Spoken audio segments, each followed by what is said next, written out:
We start this hour taking a live look outside as we prepare for quite the swing in temperatures. After nearly setting a record high yesterday, our temps are about to take quite the dive into below zero and single-digit territory. Thanks for joining us. I'm Corey Rose. And I'm Jordan Chavez. Good morning, everybody. With that bitter cold on the horizon, now is the time you need to think about your home. Even if you do everything you can to prevent your pipes from freezing or your furnace from dying, it could still happen. So make sure you know where the main water valve is so that you can turn it off quickly in the event of any leaks. And if you do need repairs, stay calm.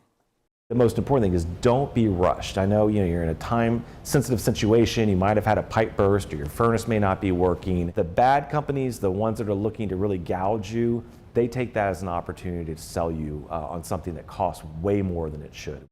We understand you may not have time to get multiple quotes, but you should still ask how much a service call will cost. Research the company's good and bad reviews, check their Better Business Bureau complaints, and trust your gut. A company charging you hundreds of dollars just to show up at your house or pressuring you to make a decision quickly are big red flags. Keely Chalmers is in for Chris today. And Keely, one last day today of mild temps before everything changes. Yeah, temperatures today pretty seasonal as they climb to about 46 degrees. So our normal high for this time of the year is 45.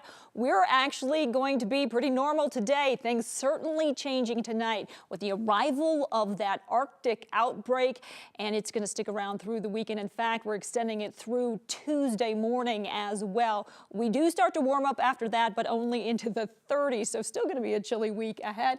Live out over Denver, we're quiet, 34 degrees at DIA, winds out of the southwest 8 miles per hour. Factor in the wind chill, it feels like it is 27 degrees. So current temperatures, again, 34 in Denver, 42 in Colorado Springs. We're at 29 in Lyman. Greeley checking in at 16, 25 in Fort Collins. We are going to see sunshine, but increasing clouds as we head into the afternoon. We're going to reach our high of 46 right around noon, and then we start to cool off. Again, that Arctic front arriving right around sunset along with the snow. So expect breezy conditions as we head into the evening or into the afternoon. Sun and then increasing clouds. Temperatures topping out in the 40s across the plains, some low 50s down across the southern plains. But we do have a winter weather advisory in effect that includes the I-25 corridor. We're expecting anywhere from about 3 to 6 inches of snow by tomorrow morning. Extreme cold tomorrow through Tuesday morning, Friday night, Saturday. We are looking at snow, and once again Sunday into Monday.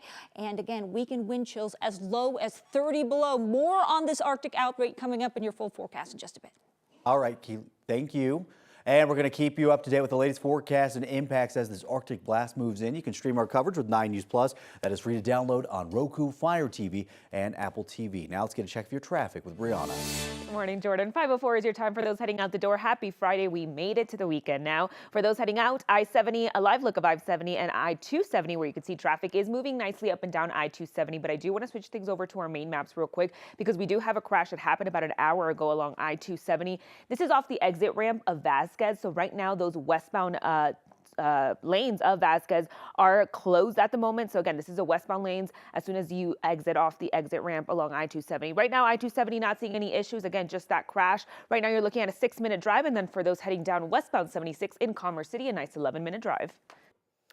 Brianna, thank you. Today, a former social worker already serving time for making up a child abuse report will be sentenced in a separate case. Robin Niceta was already convicted for filing a bogus child abuse claim against Aurora City Council member Danielle Durinsky. During that trial, investigators say she filed paperwork with the court system claiming she had brain cancer. In that paperwork, she uploaded an MRI image that she randomly found on the internet. She also created a fake name of a cancer clinic in New Mexico. She pleaded guilty to faking the cancer case back in October. Niceta was already sentenced to 4 years in prison for that fake child abuse claim. She could face up to 12 more years on top of that. Niceta's sentencing is scheduled for 10 o'clock this morning in Arapahoe County. Well, it could be a week or more before homeowners in the Los Angeles area are allowed to check on their fire-damaged properties. First responders say that teams must first assess the threat of potentially toxic ash and debris left by the multiple fires that have burned entire neighborhoods to the ground.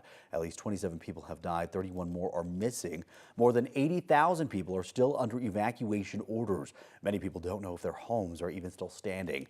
Fire experts and arson investigators say it could take weeks, months, or even longer before they know how these fires started. And a reminder, we are working with the Red Cross to help the survivors of those wildfires. You can scan this QR code on your screen, or you can text CA Wildfires to 90999. That's going to direct your donation for wildfire relief in California. A woman is accused of starting a wildfire in southern Colorado that threatened more than 700 homes. Yesterday, the Teller County Sheriff's Office announced that they arrested Lacey Tillett. They say she knowingly set her own home on fire. It was under foreclosure at the time. The flames spread and became the Highland Lakes fire. Tillett's charged with arson. Since AI is going to take over the world one day, we might as well use it to help prevent destructive wildfires. This is video recorded by an AI camera last summer in Summit County. It captured the start of a reignited campfire that was not properly put out. The camera allowed fire crews to be alerted before the first 911 calls came in. We could see where the fire was and we knew which roads got us there. And this oftentimes is one of the hardest parts. Democratic State Senator Lindsey Doherty is the main sponsor of a bill to get the state to set aside $1 million next year to partner with private companies to get more wildfire detection cameras. I think the state should be using it statewide. I think right now we only have it in certain areas, in the more affluent areas in the mountains. The cameras that caught the Summit County fire cost $50,000 a year. The company Pano AI has 66 of those cameras in the state, partnering with 3 utility companies and 4 fire districts. Israeli Prime Minister Benjamin Netanyahu says they have reached a deal to return Hamas-held hostages in the Gaza Strip. This comes one day after Netanyahu's office said there were last-minute snags in ceasefire negotiations. Netanyahu said he will convene his security cabinet today and then the government will still need to approve the agreement. U.S. officials are confident the 3-phase deal will go into effect on Sunday, despite the delay by Israel's cabinet to ratify the agreement. President Biden says that he will not enforce a ban on TikTok. It's set to take effect a day before he leaves office. That leaves the social media app's fate in the hands of President-elect Donald Trump. Congress passed the ban last year, requiring TikTok's China-based parent company ByteDance to sell the company by this Sunday or be banned. The head of TikTok is expected to have an up-close view of President-elect Trump being sworn into office. According to a pair of sources who spoke with CNN, TikTok's CEO will be sitting on the platform among other prominent guests. Trump has previously vowed to protect the social media platform, saying he believes TikTok helped his campaign with younger voters. It is not clear exactly how he plans to prevent the ban. Trump initially wanted the app banned due to national security issues, but changed his stance during the 2024 election. Trump has already asked the U.S. Supreme Court to postpone the potential ban.